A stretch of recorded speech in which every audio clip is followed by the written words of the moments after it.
Right, good morning to you all, to all you fabulous students and to all of our wonderful staff, even Mr Hicks and Mr Corrie. I miss you all and thought that this morning I would share some uplifting thoughts together with some key facts about gardening. Lola, stop doing that. Now, firstly, what many of you don't know about me is that Friday is my favourite day of the week. Favourite because of my fabulous teaching timetable. Mr Howell, I never really thanked you for such thoughtfulness. To those of you I don't teach on Friday, I do still love you, but there is something about my Friday timetable that is just joyous. Now, in addition, after a fab day at school, I go home to watch a man called Monty Don. Now, he presents a programme called Gardener's World, accompanied by his two lovely dogs. Now, today I don't have dogs. As you can see, I've got the gorgeous Lola, who's embarrassing herself there, and here comes Betty, who are my gang. Now, 90% of you will pretend not to know about the programme, but your carers, families, and particularly grandparents might watch. In truth, I watch mostly for the dogs, and these days I tend to fall asleep by the time it finishes. Anyway, Monty gives out gardening tips and talks about plants.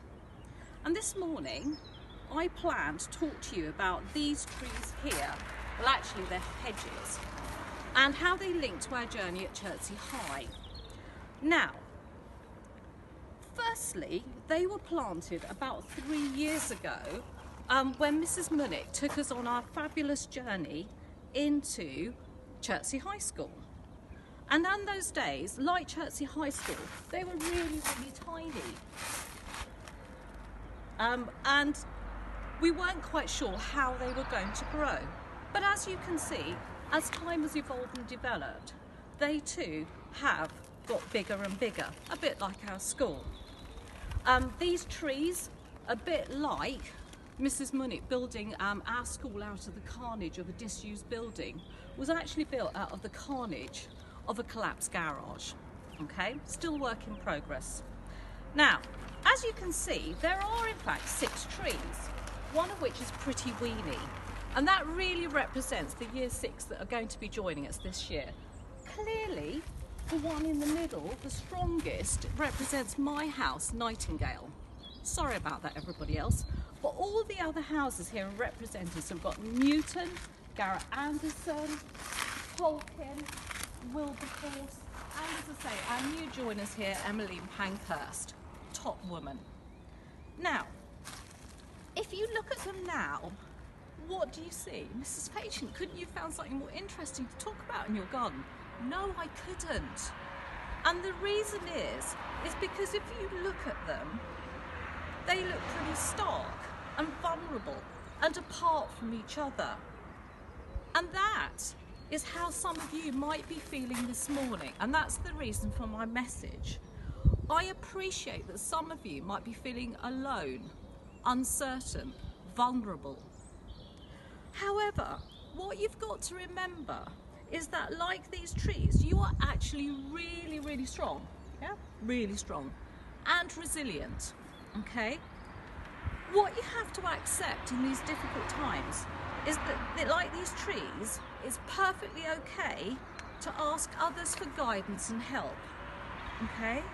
In the way that these trees are fed, watered, and are in the correct environment, particularly now.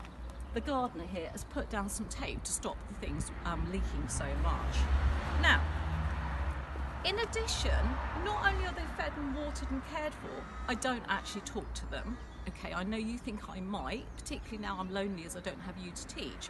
But what I do, as you can see, I've got my garden gloves here, got my hooking out thing here.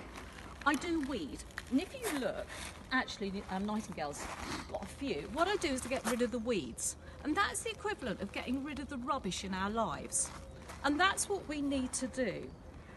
And what I want to get to the point across is here, is that like your carers and your families who are at the moment taking care of you, who are nurturing you, feeding you, giving you the right environment in what are very difficult circumstances, we too are here to help you in that growing process, especially now, and that's what you need to remember. Now, none of us know as to how long this is going to go on for. We're being apart from our friends and our lessons, but time will pass, and that's really, really important. And we will get back to school, and I cannot wait.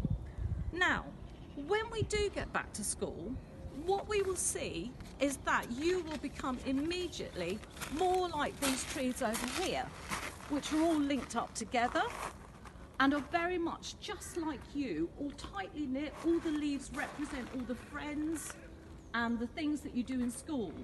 And they represent you in the school grounds, on the Muga, and in the hall at lunch, where basically we have to sort of split you apart from all your gaggle of friendships. Okay.